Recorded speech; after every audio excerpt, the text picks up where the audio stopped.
Arakan আর্মিকে তো ওই দেশের সরকার, যে দেশে তারা কাজ করছে সে দেশের সরকার, এটা একটা এন্টিটি আছে, কিন্তু তারা তাদেরকে লিগ্যাল এন্টিটি বলে স্বীকার করে না।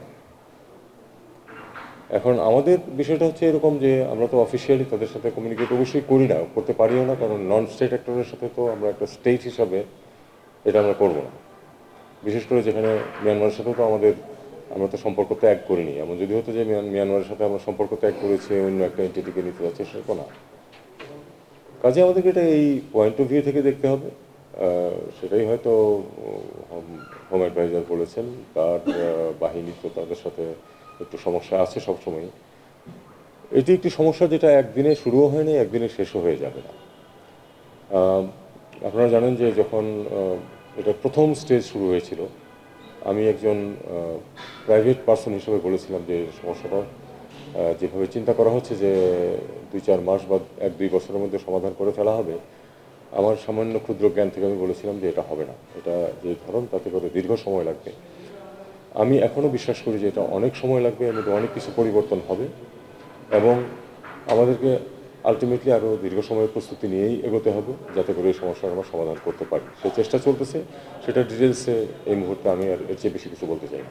একটা জিনিস আমি আপনাকে বলতে পারি, এটা তো একেবারে কমন সেন্স থেকে আমি বলছি, সেটা হলো যে প্রথমবারের মতো আমরা চেষ্টা করছি এই জিনিসটা, এবং সে তুলনায় কিন্তু সংখ্যাটা একেবারে কম না। আমি যতটুকু জানি ভারতের মতো এত বড় দেশে অ্যাবাউট একই সংখ্যা, 15 লাখ মতো। সেক্ষেত্রে যেটা হচ্ছে যে টিডিং ট্রাবল যেটাকে বলে, এটা হবেই। এবং আমাদের যারা এই রাজনীতি ক্ষেত্রে বিচরণ করেন তারা সবাই যে পারফেক্ট মানুষ তা না, কোনোখানেই পারফেক্ট মানুষ নেই। তো কেউ এটাকে মিসইউজ করার চেষ্টা করবে, এটা তো অবাক হওয়ার কিন্তু কিছু নেই। আমাদের চেষ্টা করতে হবে যেন মিসইউজ না হয়, এবং যখনই কিছু জানা যাবে সেটা এনকোয়ার করা হবে। এনকোয়ারির নির্দেশ হয়েছে বলে আমি জানি, এখন কতটুকু এগিয়েছে আমি ঠিক বলতে পারছি। দেখুন,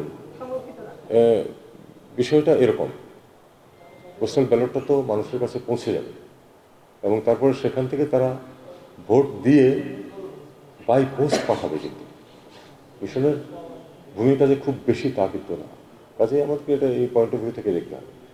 একটা হলো যে আমরা দুই পক্ষই তাদের অভ্যন্তরীণ যে নিয়মকানুন আছে সেই অনুযায়ী এটাকে ক্লিয়ার করবে। যেমন আমাদের ল মিনিস্ট্রিতে যেতে হবে, তারপরে ক্লিয়ার হওয়ার পরে এটা ইনিশিয়াল হবে নেগোসিয়েটরদের দ্বারা।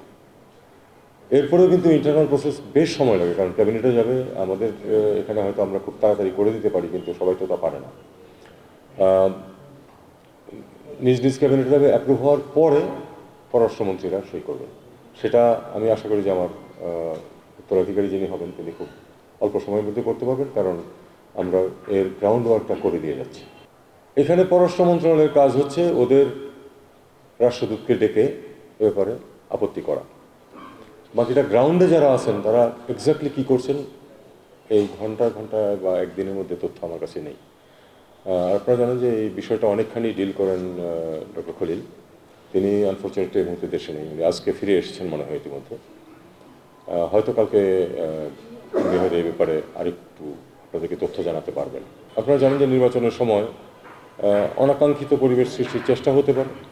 অনেকেই যারা কাম্য না ঠিক তারা এসে হাজির হয়ে যেতে পারে। এই জন্য আমরা তো ভিসা বন্ধ করছি না, ভিসা নিয়ে আসুন, যে কেউ আসতে চান, যাদের পারপাস ঠিক থাকবে তাদেরকে আমরা আসতে দেবো, কিন্তু হুট করে কেউ হাজির হয়ে না যায় এই জন্য আর কি এটা করা হয়েছে বলে আমার অনুমান। হ্যাঁ, সামরিক বাহিনী সমূহের সক্ষমতা তো আমাদের বাড়াতে হবে, কারণ ধরুন এয়ারফোর্সের কথাই ধরুন, আমাদের এয়ারক্রাফটগুলি সবই অত্যন্ত পুরনো, অনেকগুলি সার্ভিসেবল অবস্থায়ও নেই। কাজে আমাদের একটা মিনিমাম কিছু ক্রয় করতে হবে। এগুলো কোথা থেকে করা হবে, কোন দেশ থেকে কতটা কি আনা হবে, এগুলি নিয়ে আসলে অনেক আলাপ আলোচনা হয়, এবং আমরা অবশ্যই এমন কিছু করব না যাতে করে কোনো একটি পক্ষের সাথে আমাদের সম্পর্কের অবনতি হতে পারে। আমরা একটা ব্যালেন্স বজায় রেখেই করব।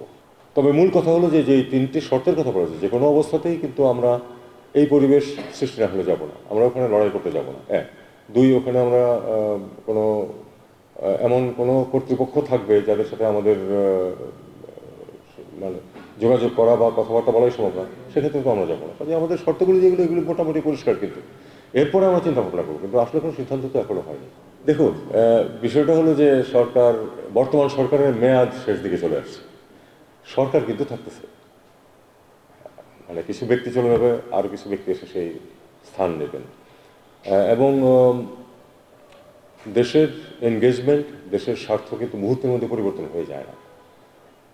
আমরা এমন কিছু করব না বা করছি না যেটা এই সরকার সরে গেলেই একেবারে পরবর্তী সরকারের সেসব উল্টে পাল্টে দিতে হবে। কারণ যে ট্রানজিশন হবে আমরা খুবই আশাবাদী সেটা একটা স্মুথ ট্রানজিশন হবে, যেটা গত বছরের গত বছর তার আগের বছরের 24শে অগস্টে যেটা হয়নি, সেটা তো একটা ভায়োলেন্ট পরিবর্তন ছিল। এই ধরনের পরিবর্তন যখন আসে তখন আপনারা প্রত্যাশা করবেন যে আসলেই পলিসির মধ্যে, কার্যকলাপের মধ্যে অনেক বেশি পরিবর্তন আসবে, যেটা এসেছেও, আপনারা খেয়ালও করেছেন অনেক ক্ষেত্রে। কিন্তু আমরা মনে করি যে আমরা যে কাজগুলি করছি সেটা আমরা গুছিয়ে রাখছি যতটুকু সম্ভব। অবশ্যই চূড়ান্ত সিদ্ধান্ত বা ডিপ্লয়মেন্টের প্রশ্ন সেটা পরবর্তী সরকারই নেবে। আমরা মনে করি না যে আগামী 3 সপ্তাহের মধ্যে এই বিষয়ের সমাধান হয়ে যাবে, কারণ এটা শুধু আমাদের বিষয় তো না, সমস্ত বিশ্বের একটা বড় সংখ্যক দেশের ইনভলভমেন্ট আছে। এটা নিয়ে অবিরাম অভিযোগ আসে, যে প্রতিদিন যে আসে তা না, সেগুলি আমরা হ্যান্ডেল করার চেষ্টা করি। এটা একটা শক্ত বড় র্যাকেট, যেটাতে বাংলাদেশের কিছু মানুষ ইনভলভ, স্থানীয় কিছু মানুষ ইনভলভ, এবং বাংলাদেশি ওখানে বসবাসরত কিছু ইনভলভ আছে।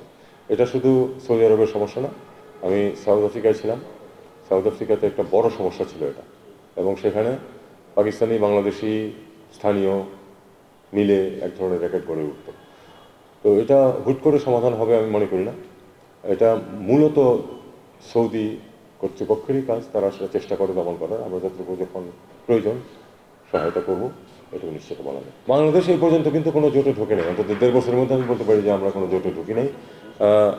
দেখুন, বিভিন্ন গ্রুপিং নিয়ে আলাপ আলোচনা কিন্তু চলতে থাকে। সার্ক ছিল, সার্কের পরেও কিন্তু SHGQ ছিল, সাউথ এশিয়ান গ্রোথ কোঅর্ডিনেটর, 4টা দেশকে নিয়ে। সার্কের মধ্যেই 4টাই সার্কের মধ্যে দেশ। আপনার সাংহাই কোঅপারেশন আছে, সেটাতে তো পাকিস্তানিও আছে, ইন্ডিয়াও আছে। এইভাবে বিভিন্ন গ্রুপিং দাঁড়ায় বিভিন্ন সময়। আমরা যদি দেখি যে আমাদের স্বার্থ আছে এরকম কোনো গ্রুপ সৃষ্টিতে, এবং যদি দেখতে পাই যে আমাদের স্বার্থ রক্ষিত হবে এটার সদস্য হলে, তাহলে আমরা সেটা অবশ্যই যাব।